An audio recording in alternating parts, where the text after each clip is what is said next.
Oil tankers मतलब ये बहुत बड़े बड़े शिप्स होते हैं। इनका काम होता है बहुत सारी ऑयल को एक जगह से दूसरी जगह ले जाना। ये शिप्स ऐसे होते हैं जैसे पानी पर चलते ऑयल फैक्ट्रीज। ऑयल टैंकर्स कई सौ मीटर लंबे हो सकते हैं और लाखों लीटर ऑयल ले जा सकते हैं। लेकिन ऑयल टैंकर्स सिर्फ ऑयल ही नहीं ले जाते। इनमें एक चीज और होती है जिसे कहते हैं बैलस्ट वाटर टैंक्स। ये शिप के अंदर बने खास कंपार्टमेंट्स होते हैं। जब टैंकर खाली होता है या पूरा भरा नहीं होता तो इन टैंक्स में पानी भर लिया जाता है। इसी पानी को बैलस्ट वाटर कहते हैं। बैलस्ट वाटर शिप को बैलेंस्ड और स्टेबल रखने में हेल्प करता है। जब शिप में माल नहीं होता तब इसकी सेफ्टी के लिए यह बहुत जरूरी होता है। अगर बैलस्ट वाटर न हो तो शिप झुक सकता है, हिल सकता है और चलाना अनसेफ हो जाता है। इस ऐसे में हम जानेंगे कि बैलस्ट वाटर की एक छोटी सी गलती ने कैसे एक बहुत बड़ा प्रॉब्लम खड़ा कर दिया। हम देखेंगे कि इससे अमेरिका को $5 बिलियन का नुकसान कैसे हुआ और इससे क्या सीखा गया। चलो अब हमारी कहानी शुरू करते हैं। साल 1980 में सोचो, एक बड़ा सा ऑयल टैंकर यूरोप के एक पोर्ट पर खड़ा है। इसका काम है मिडिल ईस्ट से क्रूड ऑयल लेना और उसे अमेरिका पहुंचाना। लेकिन ऑयल लोड करने से पहले टैंकर खाली और हल्का होता है। कैप्टन और क्रू को पता है कि शिप को स्टेबल रखना जरूरी है। इसके लिए वो बैलेस्ट टैंक्स में समुंदर का पानी भर लेते हैं। ये पानी सीधे यूरोप के समुंदर से आता है। शिप भारी हो जाता है और अब ओशन क्रॉस करना सेफ हो जाता है। टैंकर अपनी लंबी यात्रा शुरू करता है यूरोप से अमेरिका तक। रास्ते में वेदर बदलता रहता है, कभी शांत, कभी तूफानी। बैलेस्ट वाटर पूरे ट्रिप में शिप को स्टेडी रखता है। शिप पर कोई भी उस पानी के बारे में ज्यादा नहीं सोचता जो बैलेस्ट टैंक्स में है। उनके लिए तो बस ये समुंदर का पानी है। लेकिन जो वो नहीं जानते वो ये है कि इस पानी में एक बहुत बड़ा सीक्रेट छुपा है। बैलेस्ट वाटर का मेन रीजन है सेफ्टी।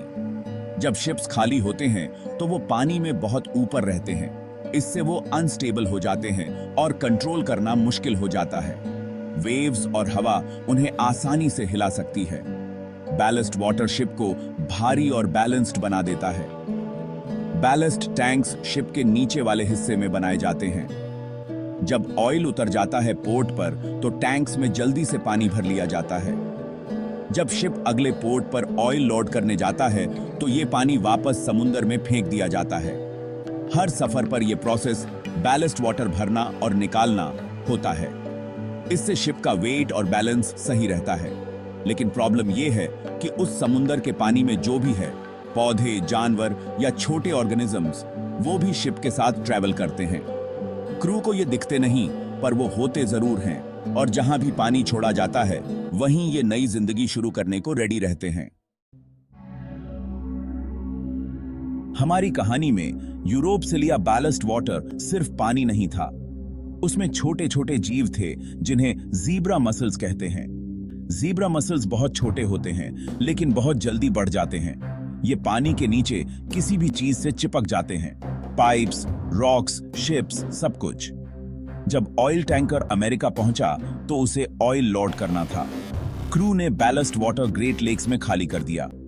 पानी के साथ साथ हजारों ज़ीब्रा मसल के बच्चे अमेरिकन वाटर सिस्टम में चले गए। शुरू में किसी को कुछ अनयूजुअल नहीं लगा। मसल्स इतने छोटे थे कि दिखते भी नहीं थे। लेकिन कुछ ही सालों में ये हर जगह फैल गए।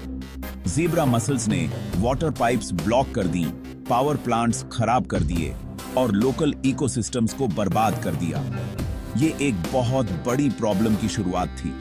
कुछ छोटे छोटे जीव एक टैंक पानी की वजह से इतना बड़ा खतरा बन गए। तो ज़ीब्रा मसल्स ने अमेरिका की लेक्स और रिवर्स में बहुत तेजी से फैलना शुरू कर दिया।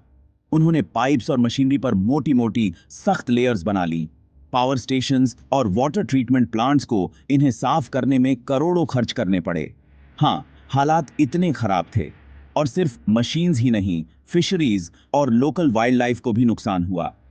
ज़ीब्रा मसल्स ने वो खाना खा लिया जो लोकल फिश को चाहिए था और पानी की केमिस्ट्री भी बदल दी, जिससे टूरिज्म और फिशिंग बिजनेसेस भी चोटिल हुए। कुछ सालों बाद गवर्नमेंट ने इन जीब्रा मसल से लड़ने का टोटल खर्चा गिना और बिल सच में शॉकिंग था। $5 बिलियन से भी ज्यादा। सारी रकम सफाई, रिपेयर्स और नेटिव स्पीशीज को बचाने में गई। बैलेस्ट वाटर की एक छोटी सी गलती ने इतना बड़ा इकोनॉमिक और एनवायरमेंटल नुकसान कर दिया। आखिर में इस पूरे इवेंट से सबको ये इंपॉर्टेंट लेसन मिला कि पानी को एक जगह से दूसरी जगह ले जाने के क्या खतरे हो सकते हैं। ज़ीब्रा मसल क्राइसिस ने अमेरिकन गवर्नमेंट को मजबूर कर दिया एक्शन लेने के लिए। अब हर शिप को अमेरिकन वाटर्स में घुसने से पहले अपना बैलेस्ट वाटर ट्रीट या एक्सचेंज करना जरूरी है। बैलेस्ट वाटर ट्रीटमेंट सिस्टम्स में फिल्टर्स, केमिकल्स या फिर अल्ट्रावायलेट लाइट का इस्तेमाल होता है ताकि अनचाहे ऑर्गेनिजम्स मर जाएं। कुछ शिप्स को तो समुद्र के बीच में ही अपना बैलेस्ट वाटर बदलना पड़ता है, तट से बहुत दूर, जिससे नए स्पीसीज फैलने का खतरा कम हो जाता है। इंटरनेशनल लॉज भी बदल गए। इंटरनेशनल मैरीटाइम ऑर्गेनाइजेशन यानी आईएमओ ने बैलेस्ट वाटर के लिए कड़े नियम बनाए और अब दुनिया के हर शिप को इन्हें फॉलो करना पड़ता है ताकि एनवायरनमेंट सेफ रहे। आजकल हर टैंकर में सर्टिफाइड ट्रीटमेंट सिस्टम होना जरूरी है। यह बड़ा चेंज लोकल वाटर्स को बाहरी खतरे से बचाने में हेल्प कर रहा है। ऑयल टैंकर्स को बहुत सोच समझकर सेफ्टी के लिए डिजाइन किया जाता है। एक खास फीचर है डबल हल, मतलब शिप के नीचे और साइड में दो लेयर्स की स्टील होती है। अगर बाहर की लेयर डैमेज हो जाए तो अंदर वाली लेयर ऑयल को बहने से रोकती है। टैंकर शिप्स को कई हिस्सों यानी कंपार्टमेंट्स में बांटा जाता है। इससे अगर किसी एक टैंक में छेद हो जाए तो ऑयल हर जगह नहीं फैलता। इससे साफ सफाई और रिपेयर करना भी आसान हो जाता है। मल्टीपल सेक्शंस शिप का बैलेंस भी बनाए रखते हैं। ऑयल को एक सेक्शन से दूसरे में शिफ्ट किया जा सकता है ताकि शिप बराबर रहे। इन डिजाइन इंप्रूवमेंट से मॉडर्न टैंकर्स पहले से काफी ज्यादा सेफ और रिलायबल हो गए हैं। ऑयल टैंकर्स दो मेन टाइप्स के होते हैं, क्रूड ऑयल टैंकर्स और product tankers. Crude oil tankers सीधा ऑयल फील्ड से अनरिफाइंड ऑयल लाते हैं। ये शिप्स बहुत बड़े होते हैं और आमतौर पर बड़े ऑयल पोर्ट्स से रिफाइनरीज तक जाते हैं। प्रोडक्ट टैंकर्स रिफाइंड प्रोडक्ट्स जैसे पेट्रोल, डीजल या जेट फ्यूल ले जाते हैं। ये छोटे होते हैं और ज्यादा पोर्ट्स तक जा सकते हैं। इनमें कंपार्टमेंट्स भी ज्यादा होते हैं ताकि अलग अलग फ्यूल्स मिक्स ना हो। क्रूड टैंकर्स का फोकस साइज और स्ट्रेंथ पर होता है। प्रोडक्ट टैंकर्स का फोकस फ्लेक्सिबिलिटी और सेफ्टी पर होता है ताकि कई प्रोडक्ट्स सेफली ले जाए जा सकें। दोनों टाइप्स की अपनी अपनी इंपॉर्टेंस है वर्ल्ड की एनर्जी सप्लाई के लिए। इनका डिजाइन इनके खास काम के हिसाब से होता है। ऑयल लोडिंग और अनलोडिंग एक कॉम्प्लेक्स काम है। मैनिफोल्ड्स नाम की पाइप से ऑयल शिप में आता जाता है। स्पेशल पंप्स फ्लो और प्रेशर कंट्रोल करते हैं ताकि लीकेज न हो। लोडिंग से पहले हर पाइप और टैंक की सेफ्टी चेक की जाती है। इमरजेंसी सिस्टम्स रेडी रहते हैं स्पिल या फायर जैसी सिचुएशन के लिए। क्रू मेंबर्स को प्रोटेक्टिव गियर पहनना पड़ता है और सख्त रूल्स फॉलो करने होते हैं। कभी कभी हॉट ऑयल को लिक्विड रखने के लिए हीटिंग रॉड्स लगाई जाती हैं। इनर्ट गैस सिस्टम्स खाली जगहों में हार्मलेस गैस भरते हैं ताकि फायर ना लगे। प्रेशर हर वक्त मॉनिटर किया जाता है ताकि कोई एक्सीडेंट ना हो।